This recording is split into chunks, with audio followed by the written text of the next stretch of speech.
وہ آپ نے فرمایا کہ لائق ادراک ہونا علم کے حوالے سے محرک جو ہے اس کا کسی بھی چیز نامعلوم کا نامعلوم کا لائق ادراک ہونا، اور پھر ادراک کے بعد آپ نے فرمایا کہ اس میں احساس بھی شامل ہوتا ہے۔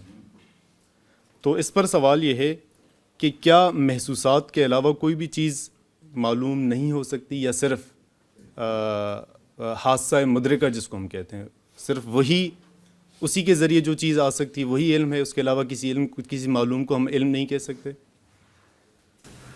اس کو تھوڑا سا براڈ کر لیتے ہیں، گو کہ معروف بات یہی ہے جو آپ کہہ رہے ہیں کہ علم حواس ہی کے معلوم کا محسوس ہونا ضروری ہے، کیونکہ وہ شیئریبل ہے۔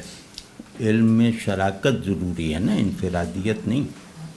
تو اس میں یہ کہ معلوم سب کے لیے ایک درجے پہ لائق تصدیق ہو، تو وہ ایک تعریف ہے، وہ دنیاوی علم کے لیے اچھی تعریف ہے۔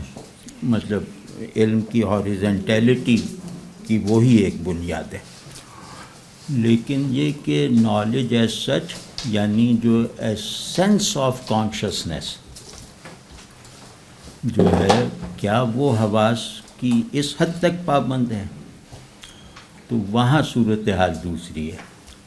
وہ جو ایک جو اسٹیٹس آف نالج جو ہیں نا، وہ ایکسپیرینس سے پہلے کی ہیں، جس کو کانٹ کی زبان میں اے پرائیورائی کہا جاتا ہے، اور ہماری زبان میں اسے مسلمات فطری یا مسلمات ازلی کہا جاتا ہے۔ ہماری تعریف کانٹ سے بہت زیادہ جامع ہے، یعنی ہمارے سلف نے جو کیے۔ تو وہ جو مسلمات یا انیٹ آئیڈیاز، جس اصطلاح میں آپ کو سہولت ہو، اس کو اگر آپ غور کریں تو وہ آپ کے اندر اپنی موجودگی کا ادراک احساس کی طرح کرواتی ہے، تصور کی طرح نہیں۔ جیسے مثال طور پر زمانہ، ٹائم ایک کانشس کیٹیگری ہے، کوئی بینگ کیٹیگری نہیں ہے۔ ٹائم ایک کنسٹرکٹ ہے دماغ کی، جو وہ چیزوں کو قابل علم بنانے کے لیے استعمال کرتا ہے۔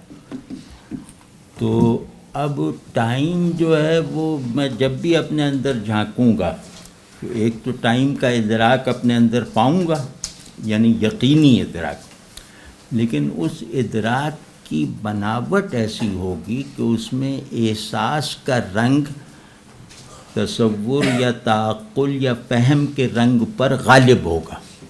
تو احساسات میں نے جیسے اگر میں لکھتا تو وہ انورٹڈ کاماز میں لکھتا، اور وہ احساس کی ہماری ایک تعریف ہے، جیسے ابن عربی کا قول ہے الحق محسوس والخلق معقول، کہ حق محسوس ہے، اور یعنی محسوس کا مطلب وجود خارجی رکھتا ہے، اور خلق صرف وجود ذہنی ہے۔